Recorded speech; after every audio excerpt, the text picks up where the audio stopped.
Ieu hiji pasal mujibatul gusli ari pirang-pirang anu ngawajibkeun kana mandi sitatun eta aya genep.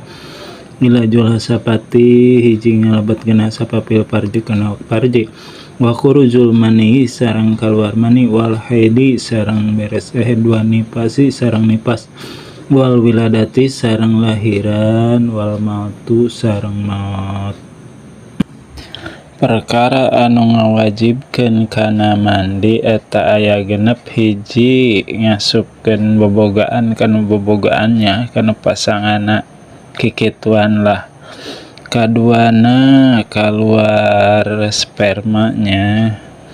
Katiluna beres haid suci tina haid suci tina nipas mentos lahiran eta wajib mandinya. Nu kagenepna jalma anu maotnya wajib mandi tapi lain mandi sorangan di pandiannya.